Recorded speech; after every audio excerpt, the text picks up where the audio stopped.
Hi students, today we are going to discuss on the topic aims and objectives of cooking. Before beginning the cooking or before understanding that, let us analyze what is the purpose of cooking or why do we cook, etc. So in this session we will be dealing with the word culinary art and having an introduction to the terminology cooking. We will slightly try to define the terminology cooking and analyze the different aims and objectives of cooking. Culinary art is referring to the art of cooking. You may be familiar with the term culinary. The word culinary is defined as something related or connected with the term kitchen or cooking. Now, culinarian is a person working in the kitchen. A culinarian is usually addressed as a cook or a chef.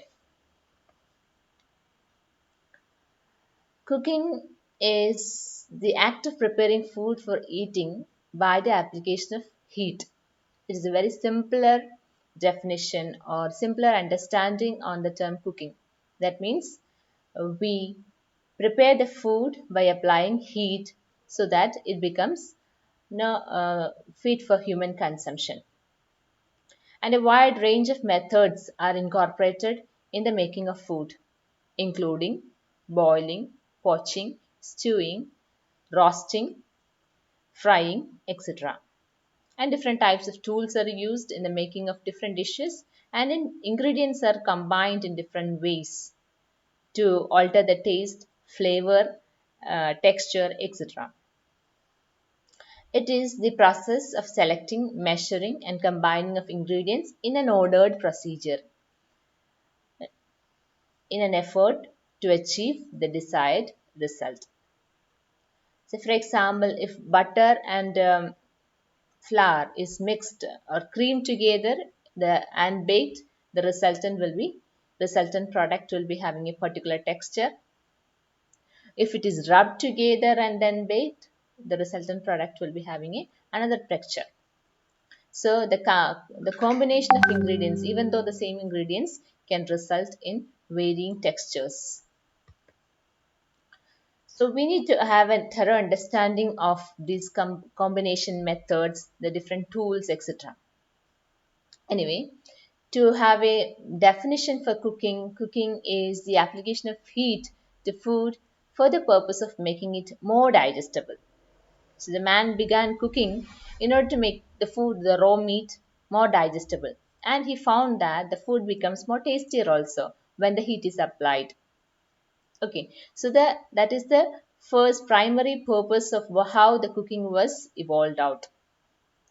Now, later he found that when some other ingredients are mixed, it becomes more tastier or palatable. The word palatable is referring to the taste and the changes in the appearance of the product also.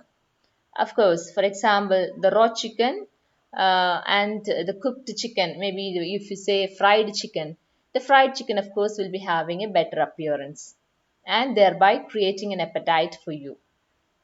And once the food is cooked, especially the meat items after cooking, it can be preserved for a longer period of time than the raw ingredients because the raw ingredients will be attacked by bacteria.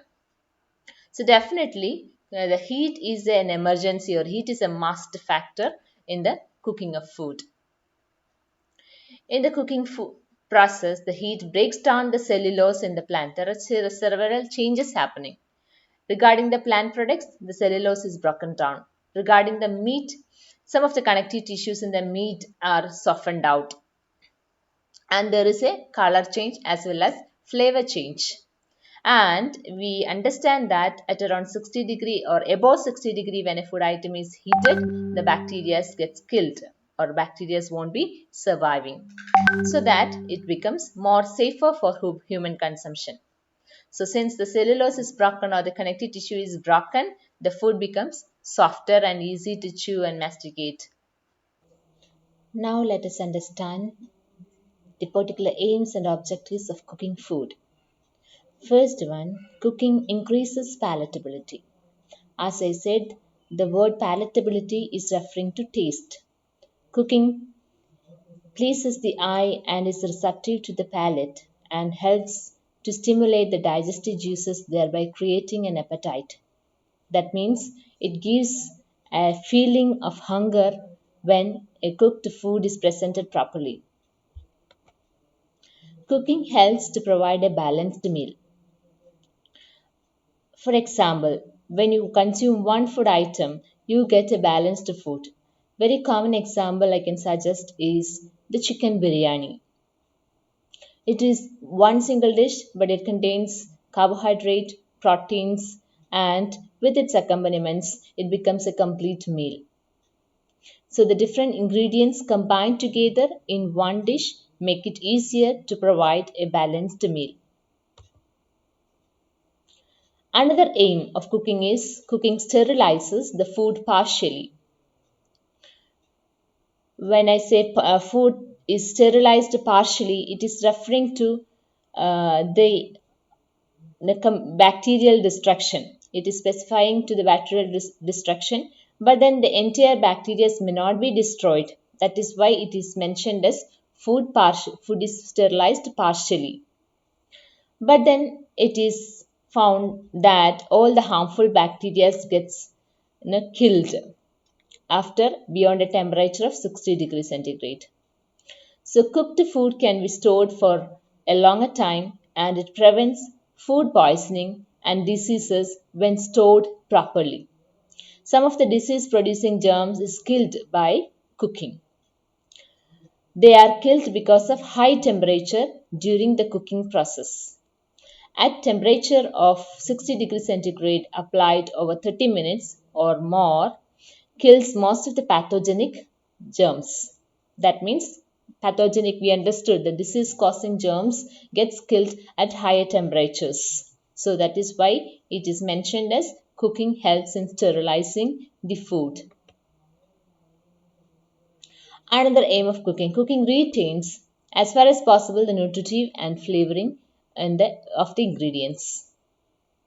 The nutritive value of the ingredients can be retained by adopting certain methods of cooking. And the flavor of the food can also be enhanced while the food is getting cooked. The flavor depends upon the amount and kind of extractive present and the acids developed. Nutritive value is enhanced if the fat proportion in the meat is more. While cooking, the nutrition could be preserved by using the cooking liquor. So we can understand that some of the food items improves its flavor after cooking but it tastes better than the raw nature. And in some of the food items, its nutritive value gets enhanced. While if you imagine the beef with the distribution of fat in it, when it is cooked, it becomes more delicious, and the nutrients from the part of protein as well as fat gets incorporated together in the food item. And when in some of the food item, like in the making of curries, if the cooking liquid is also been preserved, that is the same thing. Cooking liquor is the liquid used for cooking is addressed as cooking liquor. So when it is also used in the curry or retained in the curry without throwing it away, it becomes that particular dish becomes more nutritious. Another advantage of cooking is that cooking gives variety to the menu. That means with the same ingredient, we can make different types of food products. For example, here I mentioned mutton. With the mutton, you can make wide varieties of food preparations, including kebabs, stews, croquettes, soups, roasted joint of mutton, etc. That means in appearance, these are all looking very, very different. And of course, in the taste also, it may differ. But then it is all made with the same ingredient, mutton. Similarly, if you take other ingredients also, we can find out examples. With the rice itself, we can make many different types of food products. So different methods of cooking when used, also the different resulting products are prepared, and it makes the menu more interesting and it gives a variety to the menu. So when you are planning a menu, you can include dishes which are with the gravy, which are semi gravy, which are dry in nature, etc. Even though we prepare with the same dish, same ingredient. So always, if you are understanding this point, you can always introduce variety in your menu. Next, another advantage of cooking or another purpose of cooking is, or another aim or objective of cooking is, it preserves the food for a longer period of time. We have already understood that the higher temperatures kill the bacteria. That means beyond a temperature of 60 degree, if you heat the food for a minimum of 30 minutes, the bacteria are expected to be killed. Once the bacteria are killed, we can say that the food is safer for human consumption.